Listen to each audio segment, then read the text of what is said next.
this. The administration policies will continue to make the pain at the pump even worse. And that's why I urge the members of the body, urge my colleagues to adopt the McConnell Amendment. With that, Mr. President, I yield the floor. Mr. President. Senator from New Jersey. Mr. President, I rise in strong opposition to the McConnell Amendment. And I listened to my distinguished colleague from Wyoming. I enjoyed working with him. But this is one in which we fundamentally disagree. This isn't about energy production. This is about clean air.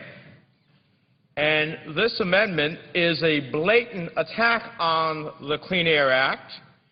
And from my perspective in New Jersey, any attack on the Clean Air Act is an attack on New Jersey, primarily because of dirty, old, out-of-state coal plants. Every county in New Jersey is non-compliant with the Clean Air Act, not by what we do, but what other states do. Now, one of those coal power plants is the aging Portland Generation Station. It's located just across the Delaware River. And this plant emitted 30,000 tons of sulfur dioxide in 2009. That is almost 3 times the amount of all 7 of New Jersey's coal plants combined. So we've cleaned up our act. Others need to do it for the collective air that we breathe as Americans. Its pollutants waft across the Delaware River into numerous New Jersey counties, causing and exacerbating a whole host of respiratory illnesses from asthma to heart disease.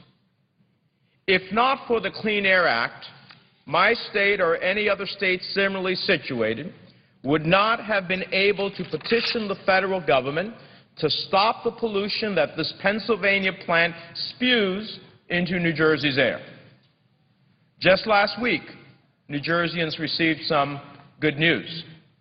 Under the authority of the Clean Air Act, the federal government proposed a rule that would grant my state's petition. If finalized in coming months, the rule would lead to an over 80% reduction in the Portland's coal plant's sickening sulfur dioxide emissions. If not for the Clean Air Act, my state would not have this victory within its grasp. It would not have the opportunity to protect its citizens. We simply cannot gut the one piece of federal legislation that protects the air that we breathe. Imagine having to tell your child they cannot go outside to play because the wind isn't blowing quite the right way, because the air that they'll breathe will damage their lungs. The McCloskeys from Delran, New Jersey, don't have to imagine that scenario. They know it. Let me tell you about Aaron McCloskey. On poor air quality days in the summer, their daughter Erin could not even make it to the family car, much less go outside and play without starting to wheeze.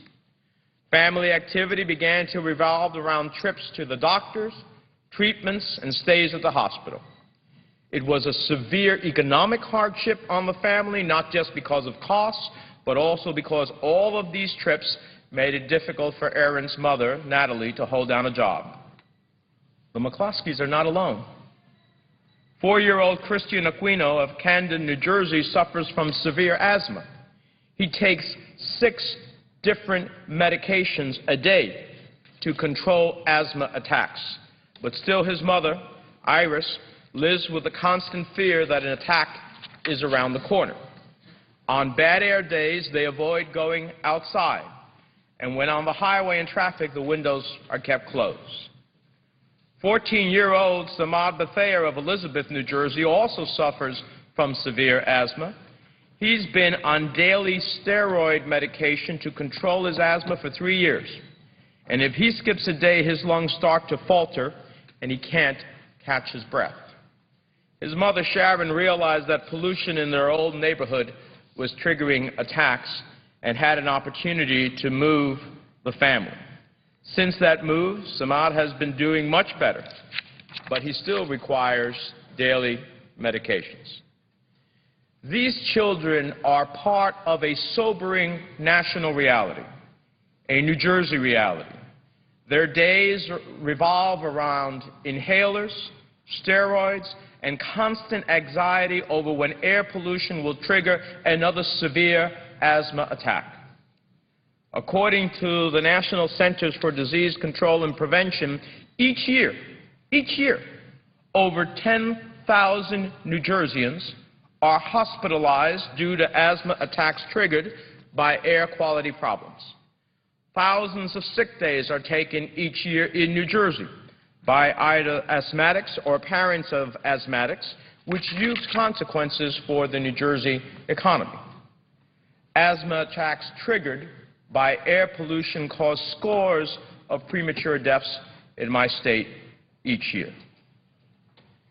Aaron McCluskey, Christian Aquino, Samad Bethea bring these statistics to life.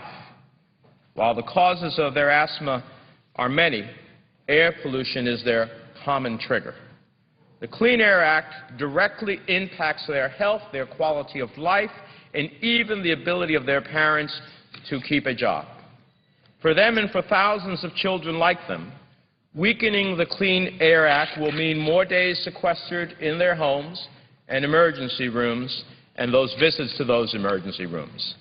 This amendment, the McConnell Amendment, the one that I call the Dirty Air Amendment, is the first of many amendments that we can expect to see that are aimed at preventing the federal government from regulating polluters under the Clean Air Act.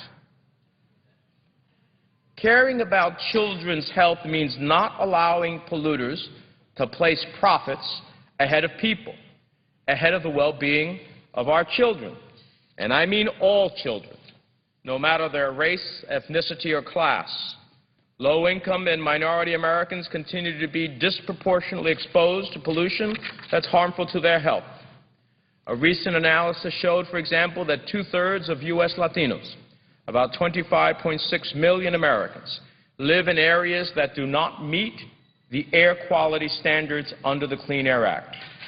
And perhaps this begins to explain why Hispanic Americans are 3 times more likely than whites to die from asthma attacks, while Latino children are 60% more likely than whites to have asthma.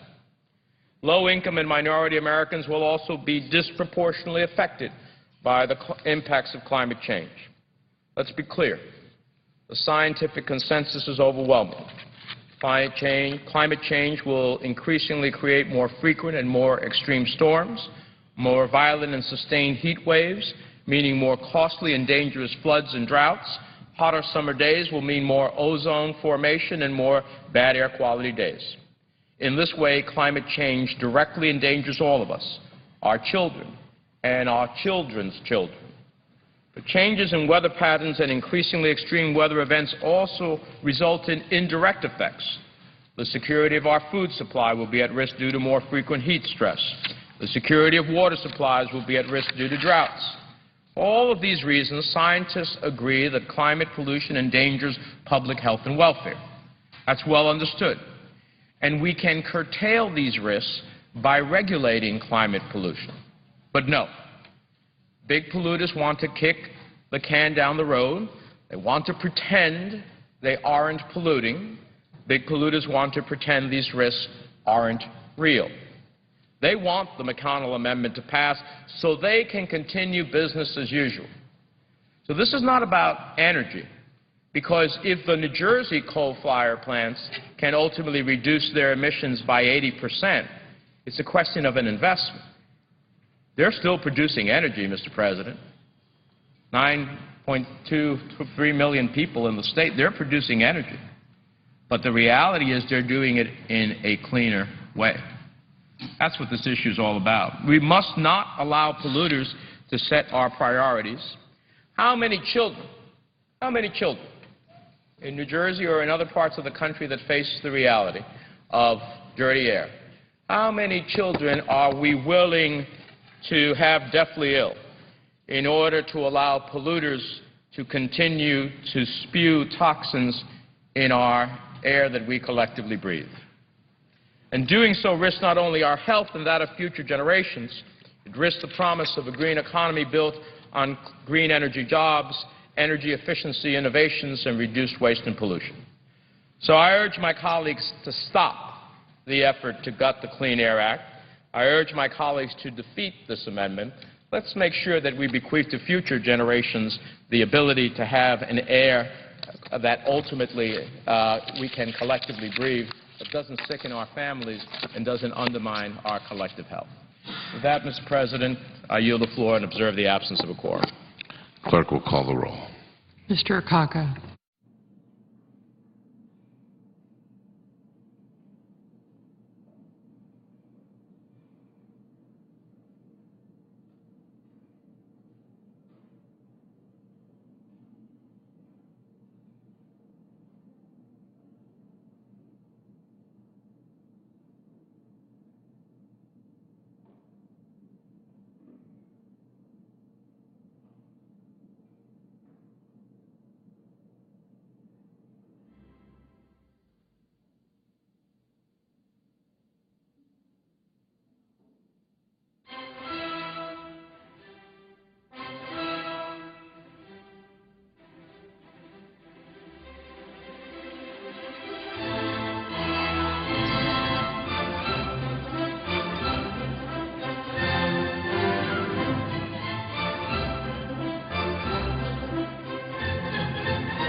Mr. President, Senator from Arkansas is recognized. Mr. President, I rise today to express my strong... Senators should note that the quorum call is in effect. I ask for unanimous consent that the quorum be dispensed with. Without objection. Thank you. Thank you, Mr. President. I rise today to express my strong support for the McConnell Amendment. This amendment prevents EPA from continuing to reach beyond Congress's clear intent under the Clean Air Act. Congress did not authorize greenhouse gas regulation under the Clean Air Act, this amendment is an appropriate response to clarify the law that has been misinterpreted. The EPA should not be making policy decisions beyond the authority clearly granted to the agency by Congress. Let's remember, last year, Congress rejected cap-and-trade agenda on a bipartisan basis. EPA's agenda is a job-destroying agenda. It will raise the price of energy, food, and gasoline. The cost of this policy will be transferred to the people of Arkansas and all Americans every time they shop at the store. EPA's agenda will not lead to a cleaner environment.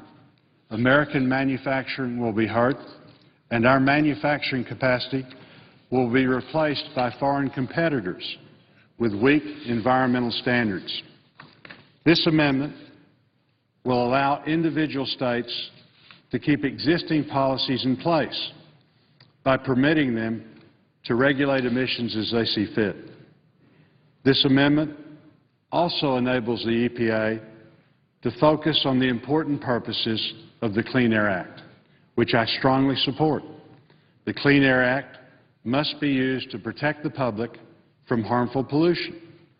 The Clean Air Act was not intended to address climate change concerns. Finally, let me address a myth that we keep hearing. Some have stated that the Supreme Court is forcing the EPA to take this heavy-handed, backdoor cap and tax approach.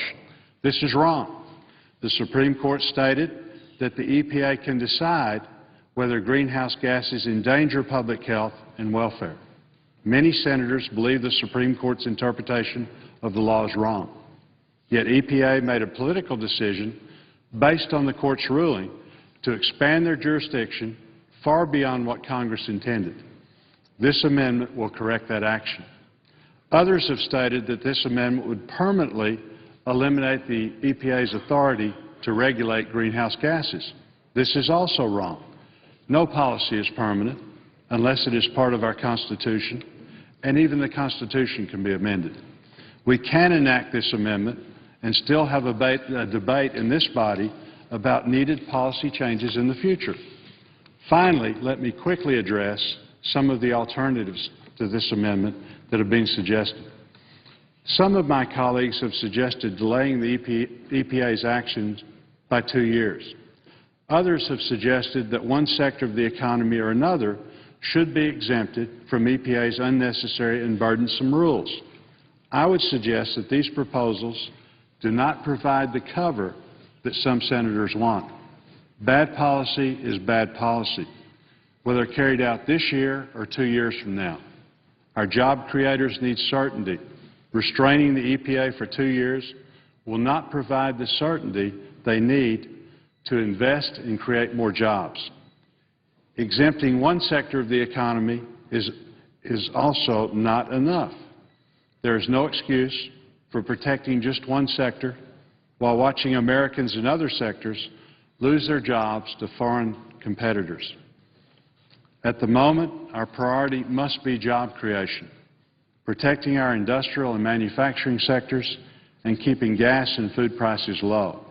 We must make sure the EPA avoids politically driven initiatives and becomes focused on its core mission, protecting air and water quality and preventing exposure to toxic contamination. With that, Mr. President, I yield back and note the absence of a quorum. The senator from Minnesota is recognized. Thank you. Mr. President, I rise to speak on my Pay for War resolution, which I am submitting today. This resolution would change the way we pay for war spending, and it would change the way we deliberate about going to war. This is not a symbolic resolution. It would return us to the traditional American way of paying for wars, where the Congress and the nation confront head-on the financial cost, commitment, and sacrifice of going to war. This is something I believe in strongly. It's an issue I've been working on for months. This did not start with Libya, though Libya certainly gives it a new urgency. A number of my friends on both sides of the aisle have expressed concerns about the potential costs of the war in Libya, but this resolution is broader than Libya. It's about how we're going to pay for any wars in the future.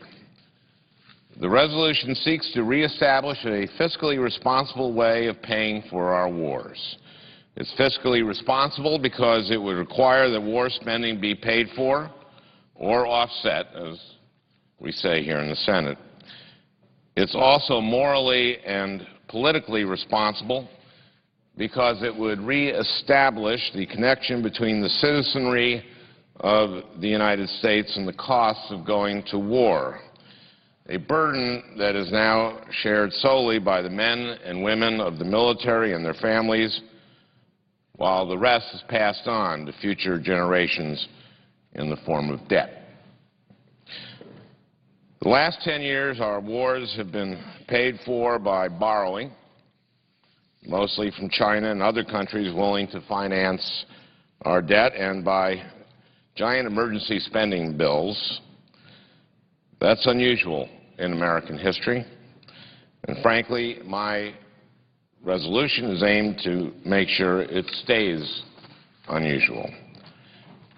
Iraq and Afghanistan have cost us well over $1 trillion. In fact, the Congressional Research Service's most recent estimate is that, including this fiscal year, Congress will have approved $1.25 trillion for Iraq and Afghanistan, $806 billion for Iraq, and $444 billion for Afghanistan. That is a staggering sum of money, and it's been financed through debt, through borrowing from other countries, and emergency supplemental spending bills, which go on our debt. What's more, the Iraq War was accompanied by a massive tax cut. That failed fiscal experiment created the impression that going to war requires no financial sacrifice. We know that that's just not true. The question is, who will bear the financial sacrifice? The generation that has decided to go to war, or its children and grandchildren? The Iraq and Afghanistan wars drove up our deficit.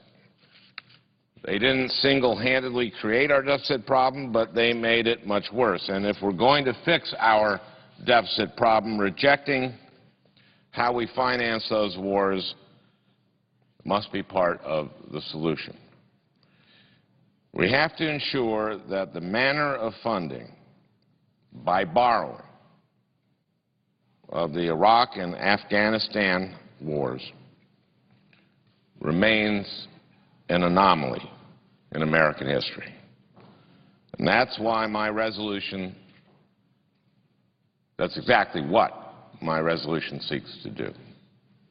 It will ensure that future wars don't make our deficit and debt problem worse. It will ensure that Congress and the American people must face the financial sacrifice of going to war, and it will force us to decide whether a war is worth that sacrifice.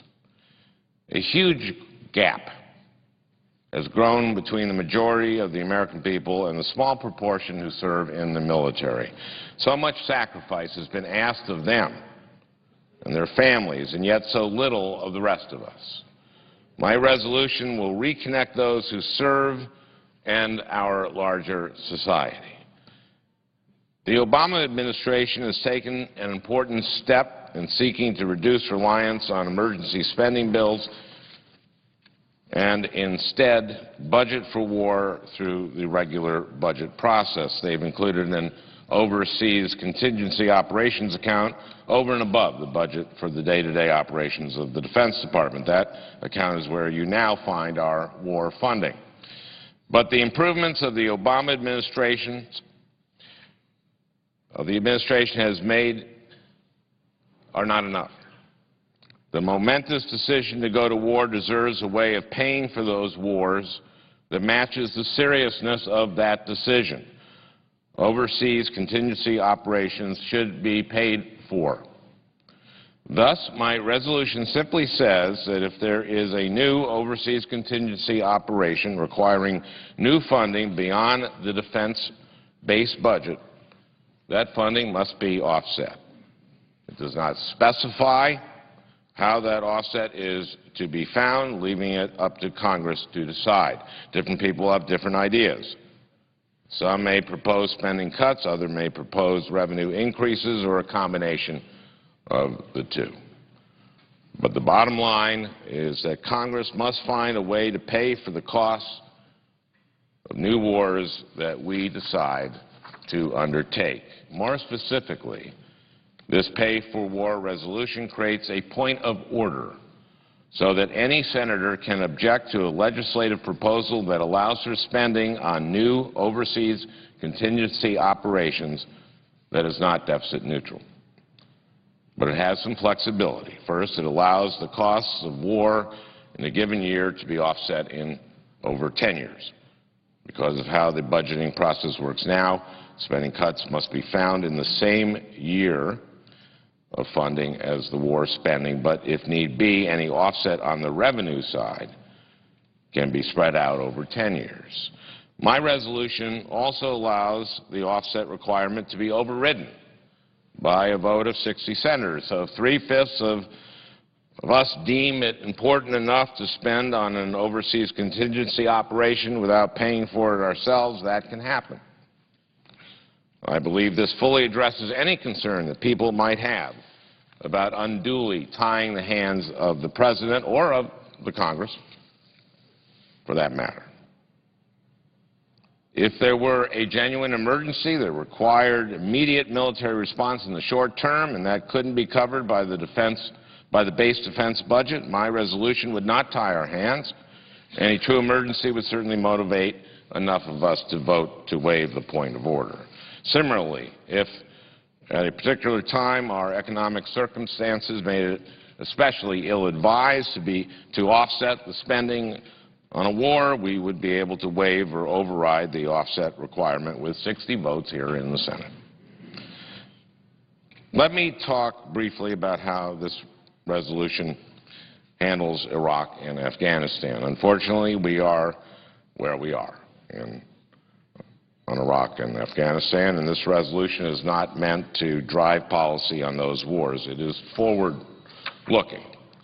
Earlier, I mentioned the Obama administration's praiseworthy effort to reduce reliance on emergency supplemental spending bills. My resolution would strengthen that effort by exempting spending on those wars from this offset requirement, but only up to the amount of the President's regular budget request. Anything above that cap would be subject to the offset requirement. For example, for fiscal year 2012, the President requested $118 billion for Iraq and Afghanistan. Any costs over and above that request would need to be offset. That number should go down as we draw down from Iraq and Afghanistan. This idea is derived, by the way, from a recommendation of the President's Fiscal Commission. The idea that we should pay for our wars is not a Democratic idea. It is not a Republican idea. It's not left or right. It's not anti-war. It's not pro-war.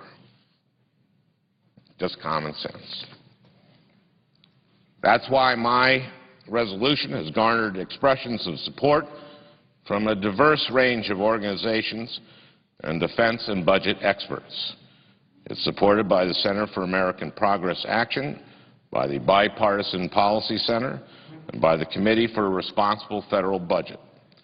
Noted fiscal hawk David Walker, the former Comptroller General of the United States, has expressed his support. So has Maya McGuinness of the Committee for a Responsible Federal Budget. And a number of experts have stated the rationale for the bill very powerfully. Here's what Michael O'Hanlon of the Brookings Institution said, quote, Senator Franken's proposal is serious and smart. It seeks to remedy a major problem of the last decade, fighting wars while not asking the broader nation for sacrifice and commitment, and meanwhile racking up federal debt in a way that endangers the economic prospects of future generations. And here's what William Niskanen and Ben Friedman of the Cato Institute say, quote, democracies cannot accurately evaluate policies with hidden costs. Deficit financing sends war bills to future taxpayers. That limits the extent to which voters and their representatives weigh the war's costs against other priorities. The effect is to make war feel cheaper than it is, unquote. And here's what Dean Baker of the Center for Economic and Policy Research said. The vast majority of people in the country have no direct connection to the people serving in the military. If we think that a situation requires the men and women in our military to risk their own lives, then the rest of us should at least be willing to pay for the cost of this adventure with our tax dollars. My resolution makes budgetary sense and it makes moral and political sense. That's why I'm confident that my resolution will garner the support of my colleagues and of the American people. I think Americans understand that the way we've gone about paying for the wars in Iraq and Afghanistan by borrowing and putting the financial burden on later generations instead of taking it on ourselves is just not good budgeting, and frankly, it's just not good decision-making about war. Right now, we're hiding the cost of war by shifting their financial burden to future generations. And we're refusing to consider the real sacrifices that war requires of a nation, not just the members of the military. That has to change. So we need to start paying for war. And it needs to be part of a larger conversation about how we address our nation's deficit and debt. Mr. President, I ask unanimous consent that the text of my resolution be printed in the record. Without objection. Thank you, Mr. President. I yield the floor.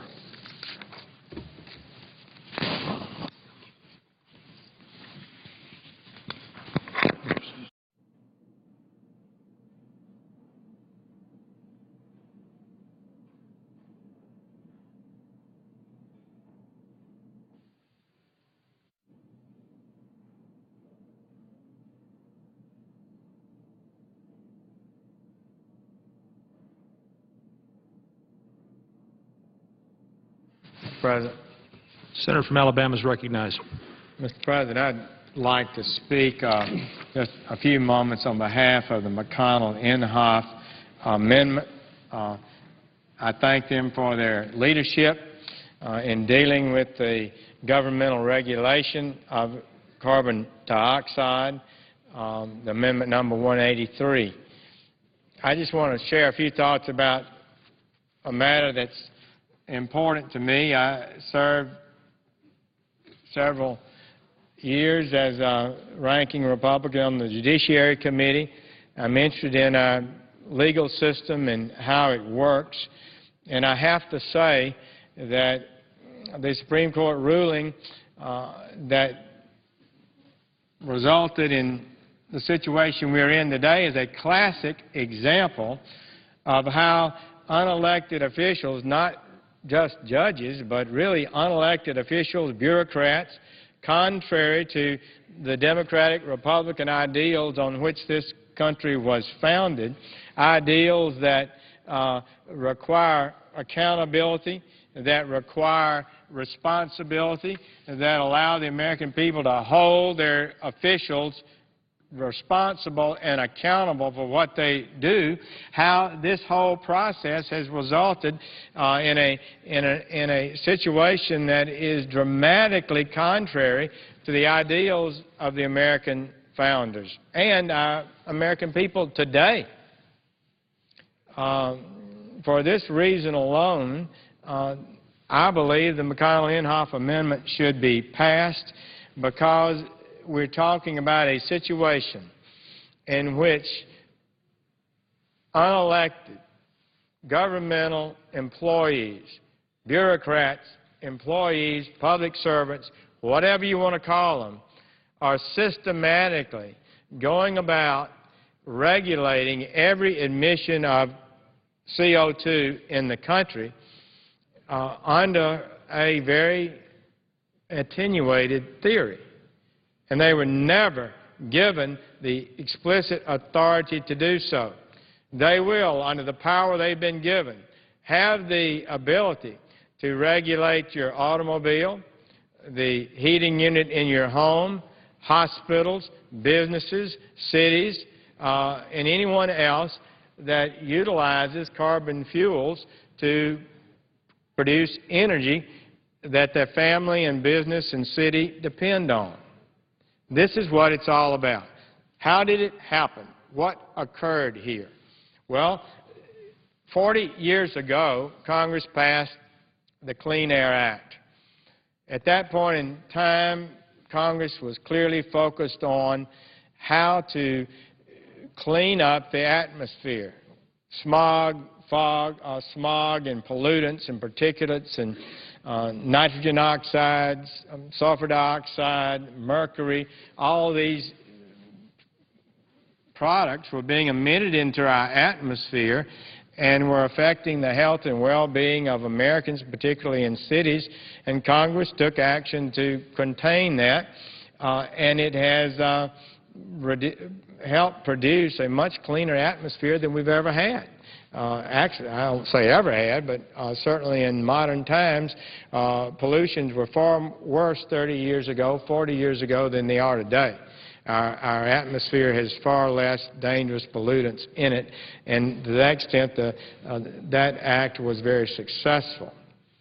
But since this earth was created, we've had a marvelous balance. Human beings, animals breathe in air. They take in oxygen out of that air, and they breathe out carbon dioxide. It's not a pollutant. It's never been considered to be a pollutant.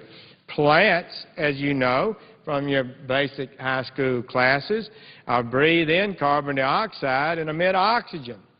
And the whole life cycle process that is so marvelous and so wonderful, it goes beyond our ability to even express how marvelous and wonderful it is.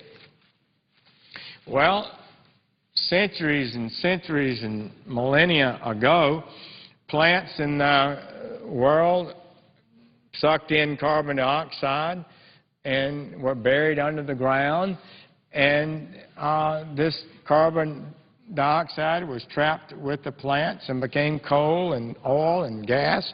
And in recent years, we've been taking that out of the ground. We've been burning those fuels and been creating more carbon dioxide.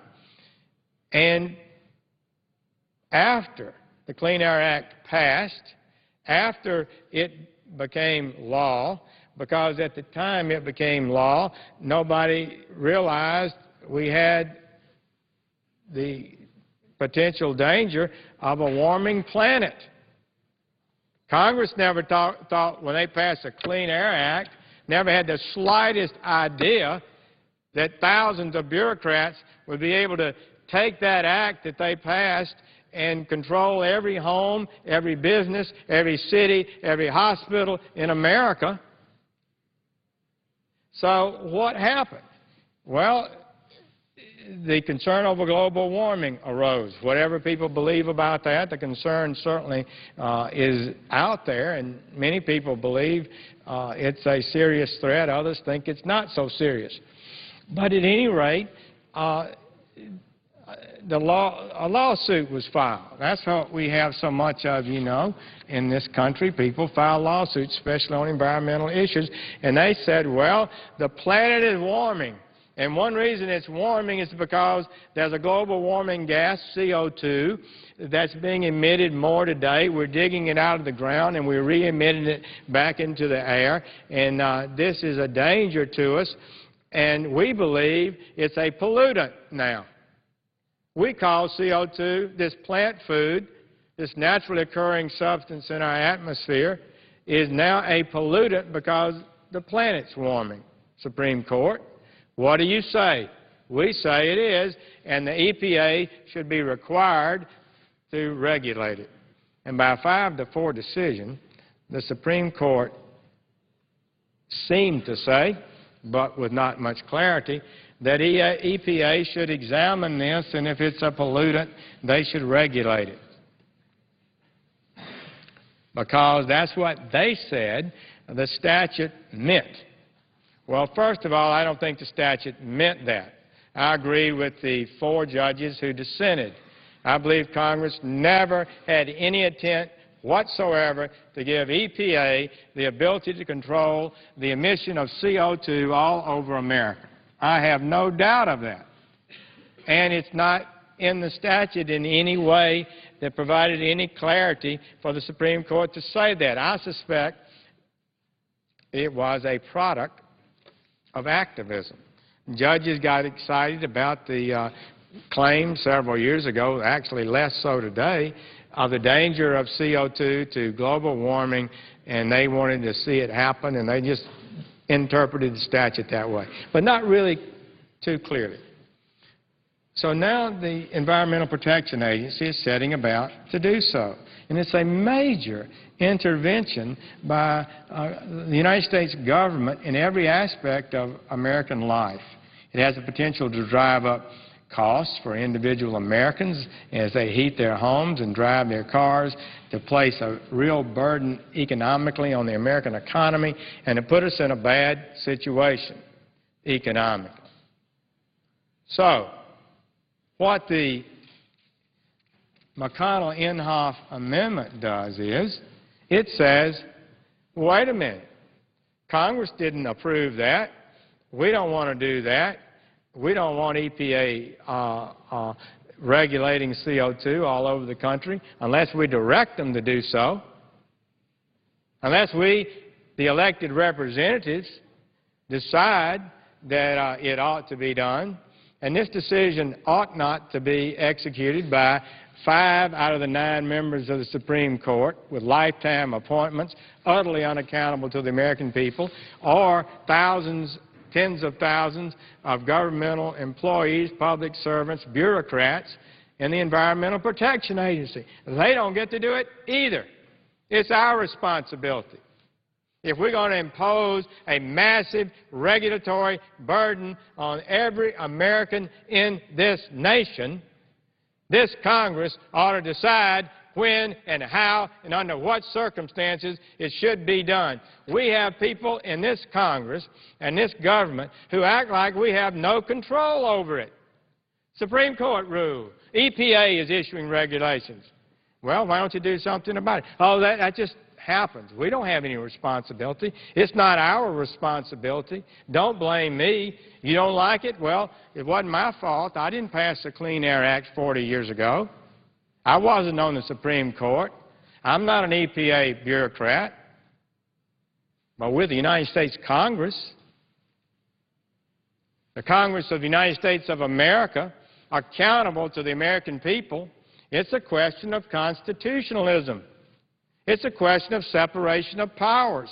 It's a question of responsibility. If we were to decide that the emission of CO2 is of significant danger to our environment and it ought to be regulated, let's vote to say so. If we decided that at this point in time we're not able financially, there's not enough scientific evidence, there's no justification for going forward with the regulation of CO2 at this point in time, and I'm inclined to believe massive regulation is not the appropriate thing to do today, but that's a decision Congress ought to make, and we ought to be held accountable for the decisions we make. Then that's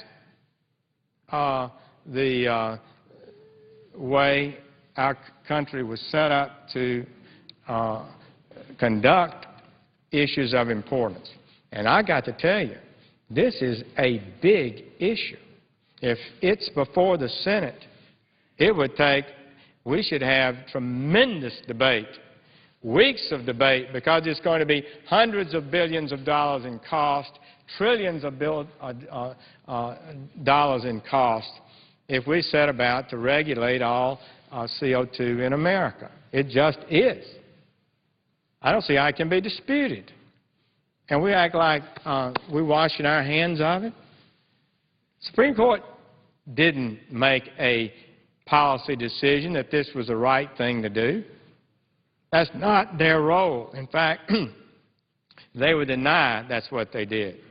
They would say all they did was take a statute passed 40 years ago before global warming was even considered an issue to be confronted by the Congress, and they decided that 5 of them decided that Congress, the statute they passed, required EPA to regulate CO2 now. Not then, maybe, but now they decided it does.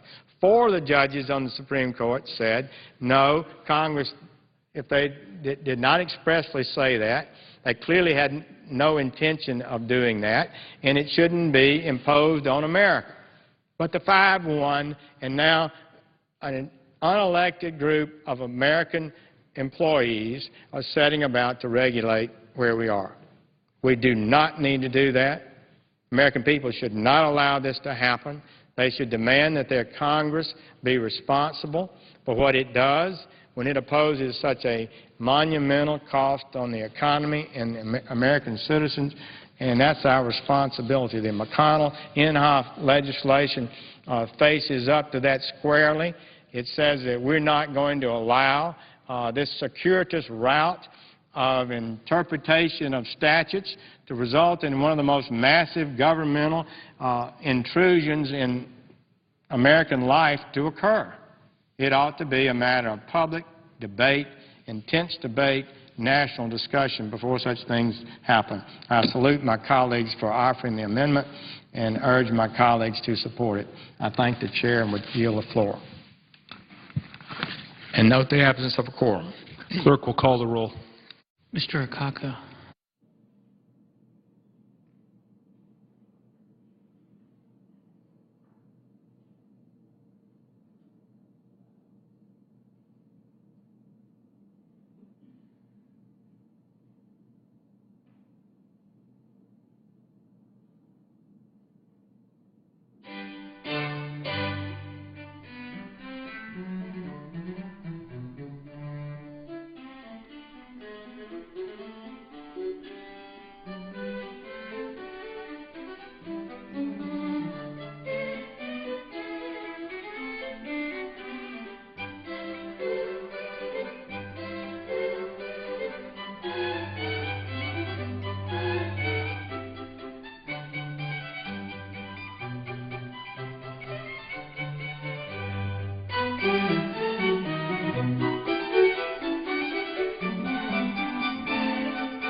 you.